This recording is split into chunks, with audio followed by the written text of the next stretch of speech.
What is going on today, guys? Welcome back. Hope you guys all had a great weekend. We are back in the shop getting some more work done. Before we jump into today's video, just have one little quick favor to ask of you guys. It's not very big. Just make sure you guys are subscribed and your notifications are turned on. Been getting a lot of messages about people saying that they have not been getting notified when we're posting videos. So that little bell will help that. Make sure you guys are also liking the videos. That helps out a ton. And all that does is just kind of let you guys know when we're posting. We're actually posting videos now every single day, depending on your time zone, between 10 and 11 o'clock. So every day, make sure you guys are coming back here. Greatly appreciated. Anyway, back in the shop, like I said, let's jump into today's video. We are working on our 2007 6.7 truck that had a bad head gasket. So if you guys haven't been following along this series, I'll put some links up here. You guys can go watch the full series. But this truck behind us has 200,000 miles on it, and it has a bad head gasket. Now, we've got this thing torn down. Like I said, this is one of many videos. Last video,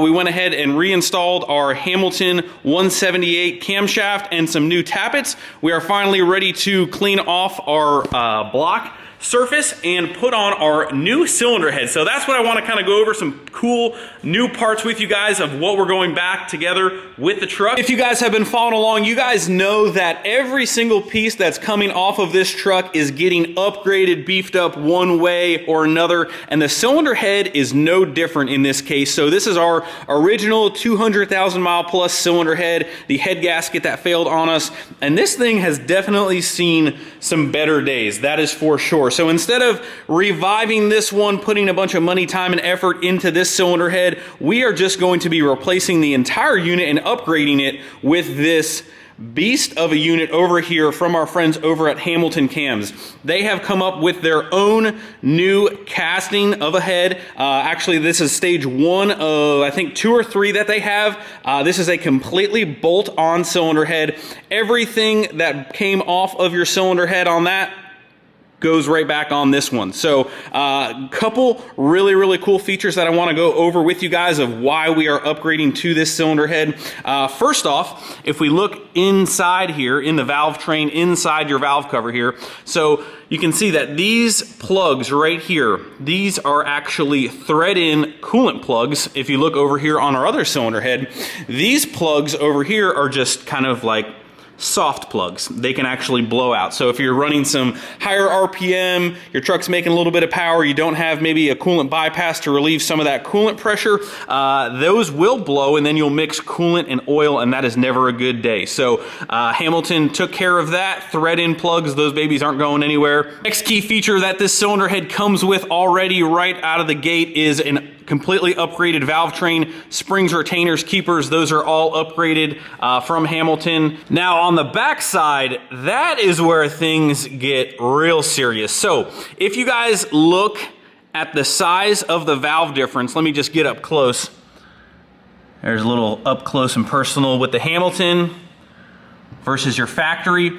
The Hamilton head comes with 1.5-inch valves on your intake and exhaust, much bigger than the factory cylinder head. So what that does, that allows this cylinder head to outflow your factory cylinder head by quite a bit. I'm not exactly sure what a factory cylinder head flows, but right out of the box, this cylinder head flows 226 CFM. A big improvement. So needless to say, if you are in the market for a cylinder head, or you've got a bad head gasket, or you've been thinking about upgrading your cylinder head just for more performance, Hamilton has definitely got you covered. Their casting is stronger. It outperforms the factory stuff, and it out of the box is ready to go.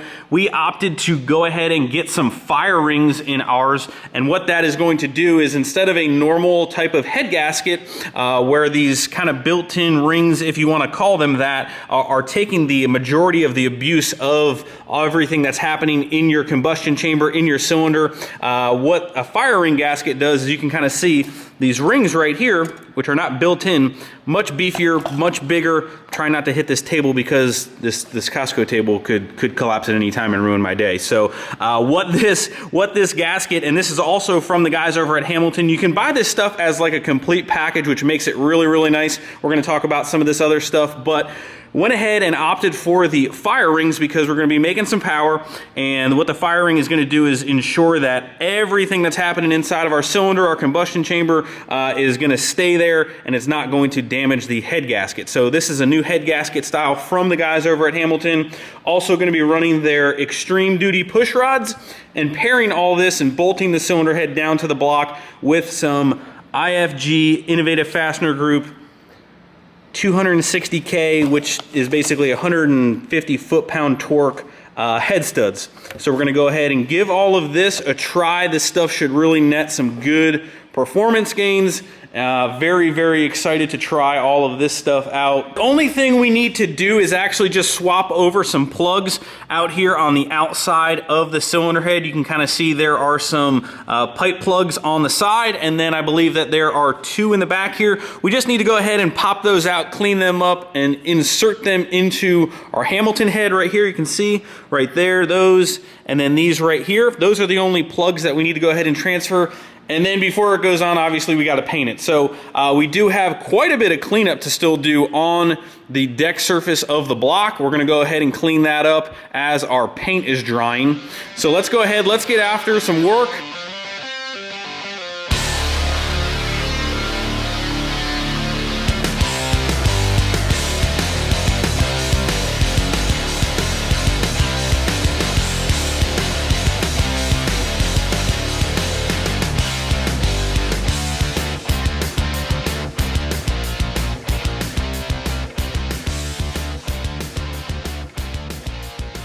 We finally got all of the plugs in the head, got them all cleaned up. Out here just waiting for paint to dry.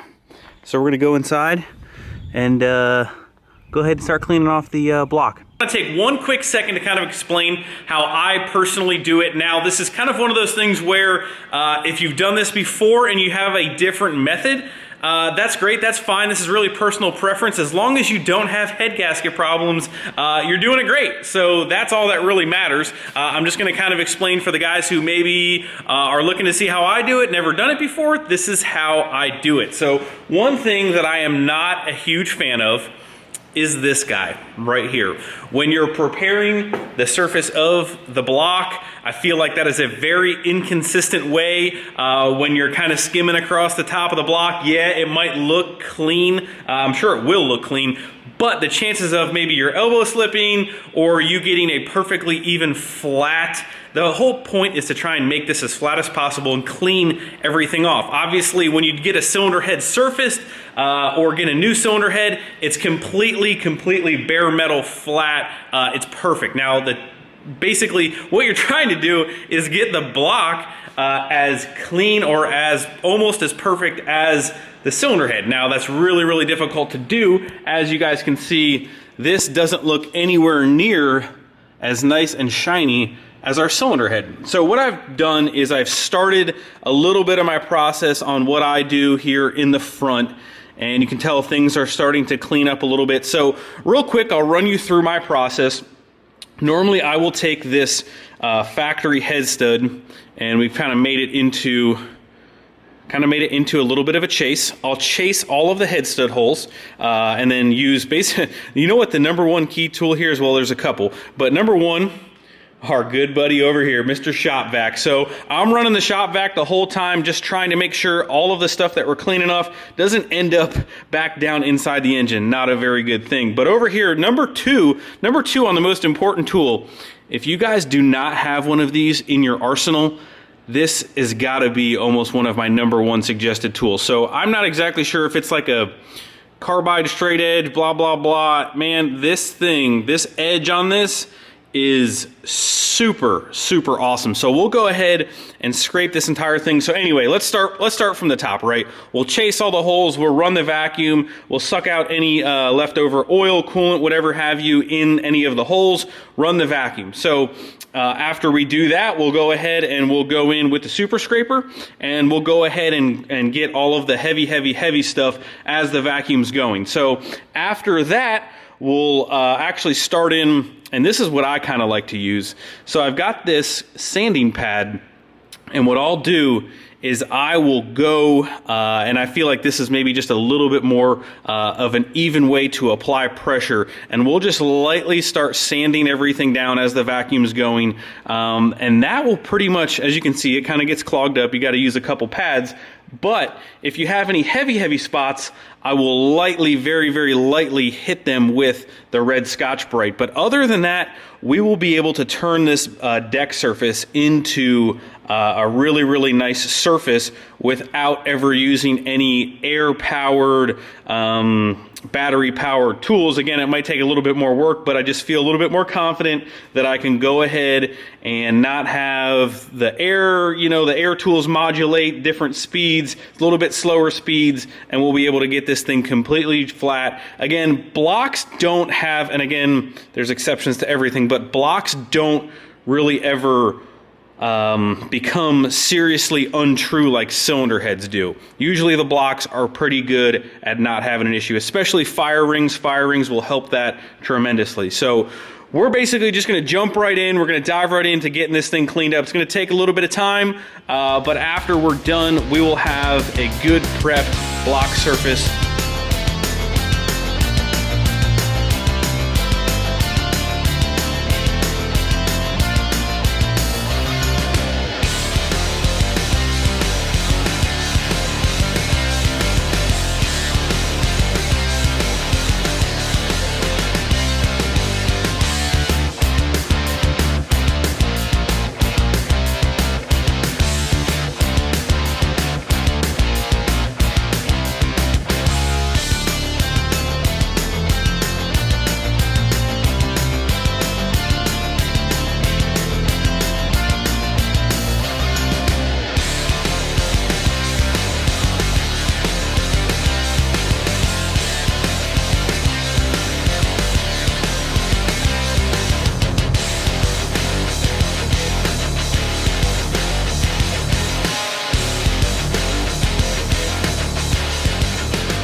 After a little bit of time, we are finally cleaned up. I am happy with the surface here. Everything cleaned up real nicely. It's real easy to kind of look at something, like you can kind of see right in here. It's not gonna look perfect unless you really machine this thing. It's real easy to try and dig deeper in this one specific area, and in my opinion, that's how you kind of end up with some uneven surfaces where you kind of nitpicking spots and you start digging to get that stuff out. I've found that it's good. Just keep her level. As long as you can't feel it with your hand or your finger or a straight edge, you're good to go. So I'm happy with it. We're gonna run with that. We have our cylinder head here. Everything is ready to go.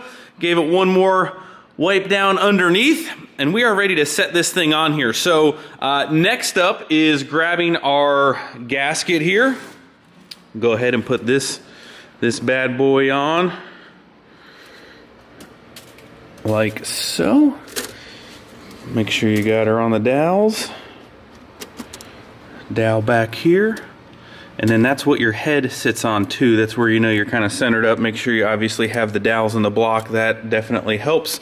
And then we've got our rings over here. And you can kind of see where there's some material missing.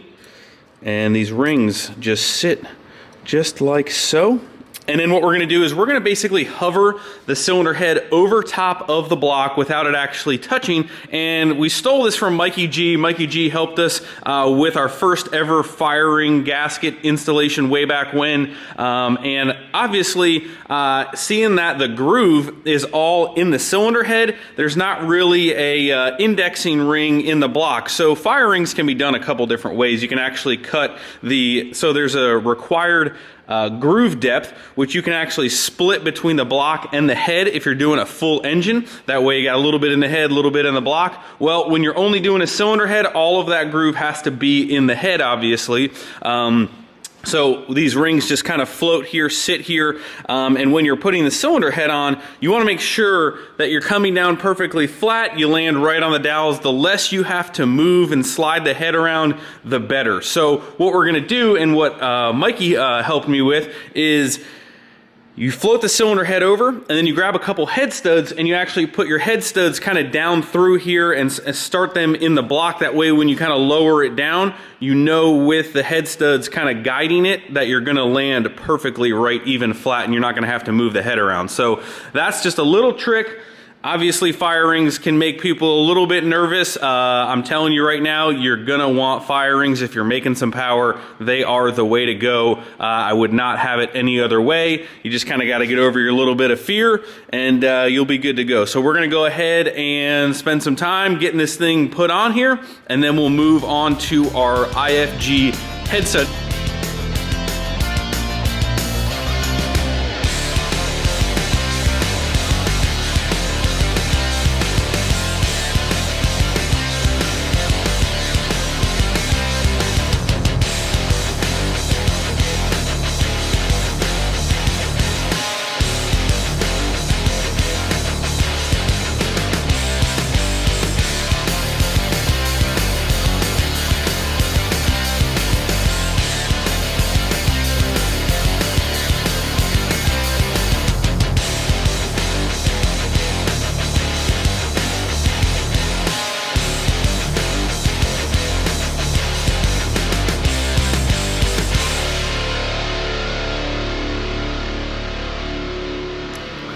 All right, cylinder head officially on the dowels. Everything looks good. Obviously, if you guys weren't on the dowels when you go to install your head, you'd be able to see a pretty good gap right about there, and then also in the back here. But we're sitting on the dowels, everything is good. We've actually already started our IFG head stud installation. We're gonna go over a couple quick details with that, and then we're gonna get to torquing this head down.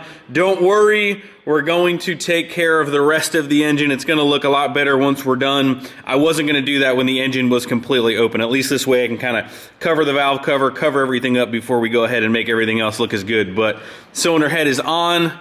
We're getting one step closer. So on the IFG head studs, right? So these are 150 foot-pound torquing head studs. They actually measure them in KSI, a little bit more fancy, but these are just similar to another shiny stud that gets torqued to 150 foot-pounds.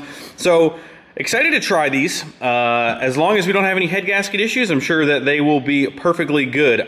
Price point on these is way, way, way better than the comparable 150 foot-pound. I keep saying 150 foot-pound torque, but you guys know what I'm talking about. So on their installation, I was actually reading through this whole page. Really nice installation sheet on this, and really, really clear. So what they want you to do is they want you to lube the coarse threads.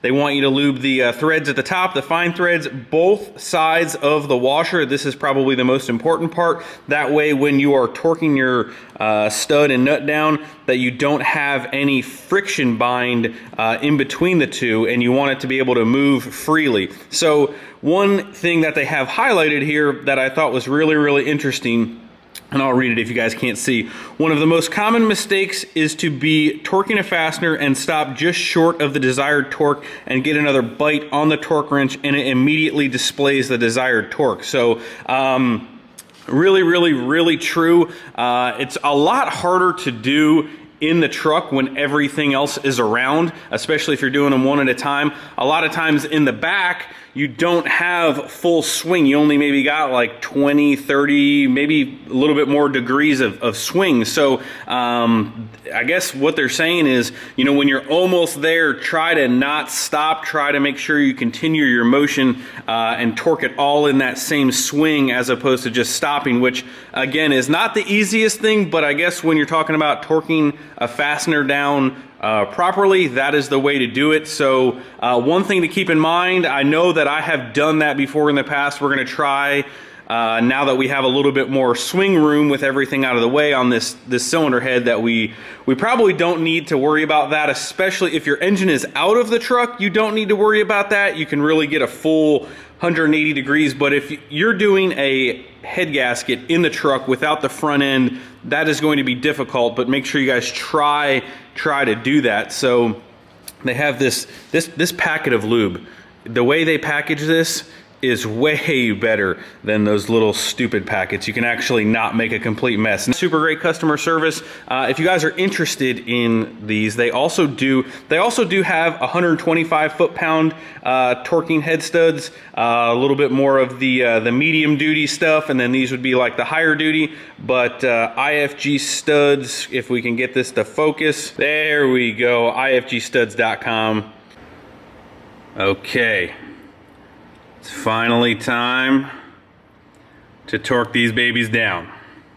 So you guys all know the pattern. We've been over head studs probably quite a few times. You want to continue in the same pattern, middle out in a circular motion. We're going to start at 50, go to 100, then go to 150, 3 different steps, and make sure we get full bites on everything.